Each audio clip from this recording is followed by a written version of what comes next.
എല്ലാവർക്കും രവിയേട്ടൻ്റെയും എൻ്റെയും നമസ്കാരം. ഞങ്ങളുടെ പ്രയാണം ഇപ്പോഴും തുറന്നുകൊണ്ടേയിരിക്കുന്നു. രവിയേട്ട, അപ്പൊ നമുക്ക് അടുത്ത കവിത എഴുതെടുക്കാം. ഇന്നത്തെ കവിത തൂക്കുമരത്തിൽ. അന്നേരം സ്വാതന്ത്ര്യത്തിന് മുമ്പ് ഒരുപാട് പേർക്ക് ജീവത്യാഗം ചെയ്യേണ്ടി വന്നു. എത്ര പേരാണ് ജയിലിൽ പോവുക, കഷ്ടപ്പെടുക, നാടിന് വേണ്ടി. അതെ, നമ്മുടെ നാട്ടിൽ കുറെ സ്വാതന്ത്ര്യ സേനാനികളും വിദ്വാംബികളും ഒക്കെ ഉണ്ടായിട്ടുണ്ട്. എത്ര പേര് നമ്മുടെ ചുറ്റുപാട് തന്നെ 6-7 പേരുണ്ട് സ്വാതന്ത്ര്യം. അതൊക്കെ നമുക്ക് അഭിമാനത്തിന്റെ കാര്യമാണ്. അതുപോലെ ഇവിടെ കവി ഓർക്കുന്നത് അങ്ങനെ തൂക്കുമരത്തിൽ ഏറ്റപ്പെട്ട ഒരാളുടെ കഥയാണ് കവി പറയുന്നത്. ഭഗത് സിംഗിന്റെ. ഭഗത് സിംഗ് ബ്രിട്ടീഷുകാർ ഇയാൾ പിടിക്കാൻ വേണ്ടി ഒരുപാട് പാടുപെട്ടു, പല പല കുതന്ത്രങ്ങളും പ്രയോഗിച്ചു. അവസാനം അങ്ങനെയുള്ളവരുടെ ത്യാഗോജ്വലമായ ജീവിതമാണ് ഇതിന് മുമ്പിൽ നമ്മൾ നമസ്കരിക്കുന്നവർക്ക്. ഇന്നത്തെ തലമുറക്ക് അങ്ങനത്തെ പഴയ കഥകളൊന്നും അറിയില്ല. വലിയ കഷ്ടമാണ് ഇത്. എന്തൊക്കെ ത്യാഗം സഹിച്ചിട്ടാണ് നമ്മൾ ഈ സ്വാതന്ത്ര്യം നേടിയെടുത്തത്. പക്ഷെ അതിനെ വേണ്ടത് പോലെ ഉപയോഗിക്കണം എന്നുള്ളതാണ് കവിയുടെ പറയുന്നത്. അതെ, കവി എല്ലാ കവിതയിലും പറയുന്നത്. കവിയുടെ ആദ്യത്തെ സന്തോഷം മുഴുവൻ എന്തായിരുന്നു പറഞ്ഞാൽ, ഗാന്ധിയുടെ നേതൃത്വത്തിൽ ഇന്ത്യക്ക് സ്വാതന്ത്ര്യം കിട്ടും, ഇന്ത്യയിലെ എല്ലാ ജനങ്ങളും സ്വാതന്ത്ര്യം അനുഭവിക്കുകയും ഒരു ജീവിത നിലവാരം തന്നെ ഉയർത്തിക്കൊണ്ടുവരികയും ചെയ്യും. പക്ഷേ സ്വാതന്ത്ര്യം കിട്ടി കുറേ കാലം കഴിഞ്ഞിട്ടും ഇതിന് മാറ്റം വരുന്നില്ല. പ്രത്യേകിച്ച് പാവപ്പെട്ട ആളുകളുടെ ജീവിത രീതിയിൽ ഒരു മാറ്റവും കാണുന്നില്ല. കവി ആകെ ക്ഷുഭിതനായി, എപ്പോഴും ശരിക്കും ക്ഷുഭിതനായി. അപ്പൊ ആളെ നോക്കാണ്ട് ക്രിട്ടിസൈസ് ചെയ്യാൻ, വിമർശിക്കാൻ തുടങ്ങി. ഗവൺമെന്റ് ഇന്ന ആള് എന്നൊന്നുമില്ല. ആരൊക്കെ എവിടെയൊക്കെ അനീതിയും അസത്യവും ഒക്കെ കാണിച്ചോ അതൊക്കെ തുറന്ന് പറഞ്ഞ ആളാണ് കവി. ആരും പേടിയില്ല. അങ്ങനെ ഉള്ളതാണ്. നമുക്ക്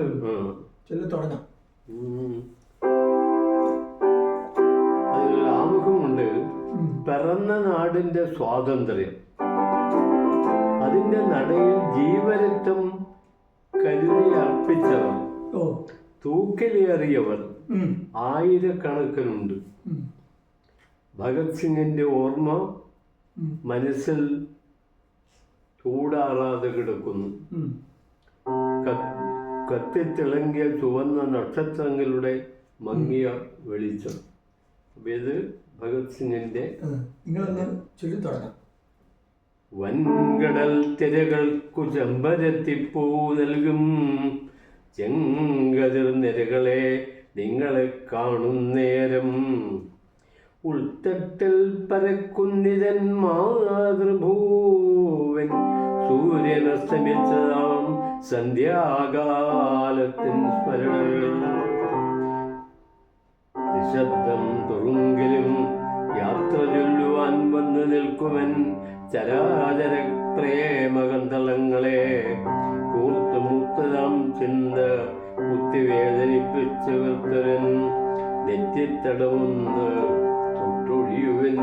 അങ്ങനെയാണ് ഇതൊക്കെ നല്ല വരികൾ വരുന്നുണ്ട്. വൻകടൽ തിരകൾക്കു ചെമ്പരത്തിപ്പൂ ചെങ്കതിർനിരകളെ നിങ്ങളെ കാണുന്നേരം, ഉൾത്തട്ടിൽ പരക്കുന്നിതൻ മാതൃഭൂവിൻ സൂര്യനസ്തമിച്ചതാം സന്ധ്യാകാലത്തിൻ സ്മരണകൾ. പാവമാം ധരണിതൻ താമസഭാവം നീക്കും സേവനയജ്ഞത്തിലെ ജീവിതാഹുതി മൂലം ആനന്ദപരീതരായ ആഴിയിൽ കളിക്കയാമാദർശ നികേതത്തിനാദ്യ ദൂതരെ നിങ്ങൾ. പാവമാം ധരണിതൻ താമസഭാവം നീക്കും സേവനയജ്ഞത്തിലെ ജീവിതാഹുതി മൂലം ആനന്ദപരീതരായ ആഴിയിൽ കളിക്കയാമാദർശനികേതത്തിൻ ആദ്യദൂതരെ നിങ്ങൾ. നിശബ്ദം തുളുങ്കിലും യാത്ര ചൊല്ലുവാൻ വന്നു നിൽക്കുമെൻ ചരാചര പ്രേമകന്തളങ്ങളെ. കൂർത്തുമൂർത്തതാം ചിന്ത കുത്തി വേദനിപ്പിച്ചു വേർത്തൊരൻ നെറ്റിത്തടമൊന്നു തൊട്ടുഴിയുവിൻ. ശാന്തി കൈത്തിരികളെ നിങ്ങളെൻ കിനാവിലെ ശാശ്വത സ്വരാജ്യത്തിൻ മാർഗദർശികളല്ലോ. താമരത്തേരിൽ കേറിത്തിരിപ്പിൻ ഭ്രാതാക്കളെ, താമസിക്കാതെ തന്നെ നടന്നു വരുവൻ ഞാൻ. എന്തിനു കുറുനിരച്ചുരുളിതൊതുക്കുന്നതന്ധയാം ജനനിയെപ്പോലെ നീ അന്തിക്കാറ്റെ. അലിവത്തൊരു മട്ടിൽ ആശ്വസിപ്പിച്ചാലും ചെന്നകലെ കിടക്കുമെൻ ഗ്രാമീണ നികേതത്തെ. അന്തിച്ചെമ്മുകിൽ നിഴൽ നിരയാമോടം നീങ്ങും വിണ്ടലക്കായിൽ നീന്തിക്കടക്കും കിളികളെ. സന്ധ്യയ്ക്കു പുക കാണും ഗ്രാമീണ ഗ്രഹങ്ങളിൽ സുന്ദര സ്മൃതി ബാഷ്പമൗക്തികം വിതരണേ. ഇതും ചൊല്ലണോ? അവസാനം ടിക്ക് ചെയ്തിട്ടുണ്ട്. ടിക്ക് ചെയ്ത സംഭവം എല്ലാം അവസാനത്തെ കനിഞ്ഞനഖമാം ദേവവീഥിയിൽ എന്നെ സ്വീകരിക്കുവാൻ എന്തിനിത്രയും ആഡംബരം.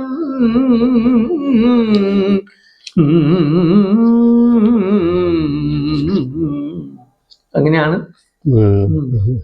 ഒരുപാടുണ്ട് വരികൾ, ഒരുപാടുണ്ട് ഇതിന്റെ കവിതകളെല്ലാം. കാളാഹി കണക്കയ്യോ ഭാരതാദ്രീന്ദ്രൻ പൊക്കും കാഞ്ചന ശൃംഗത്തിന്മേൽ കാറു കേറുകയെന്നോ. ചഞ്ചലം തമോമയം നക്ഷത്ര സദസ്സെന്നോ. പുഞ്ചിരി ചൊരുവിൻ ഭാരത വീരന്മാരെ. നർമ്മഗീതികൾ മീട്ടിക്കൊള്ളുവിൻ വിപഞ്ചിയിൽ കർമ്മഭൂ നനയ്ക്കുന്ന ശർമ്മദ നദികളെ. മീതയൻ തലയ്ക്കുമേൽ ധർമ്മരൂപികൾ ദേവദൂതന്മാർ പറപ്പിക്കും വാഹനമെത്തിപ്പോയി. അത് കഴിഞ്ഞിട്ട് കഞ്ഞനകമാം ദേവവീഥിയിൽ എന്നെ സ്വീകരിക്കുവാൻ എന്തിനിത്രയും ആഡംബരം. നല്ല കനത്ത നല്ല വരികൾ. ഏതായാലും നമുക്ക് തൊട്ട് വെക്കുന്നേ ഉള്ളൂ, ഒരു മാർഗനിർദ്ദേശം കൊടുക്കുന്നു. അതെ അതെ. നിങ്ങളുടെ ചൊല്ലല് ഞാനൊരു ദിവസമായിട്ട് എടുത്തു പറയണ്ടല്ലോ എന്ന് വിചാരിച്ചിട്ട് എനിക്ക് അതെ അതെ ഇല്ല ഇപ്പൊ കുറവാണ്. താരതമ്യേന വളരെ കുറവാണ്. സന്തോഷം. അടുത്ത കവിതയുമായി അടുത്ത പ്രാവശ്യം.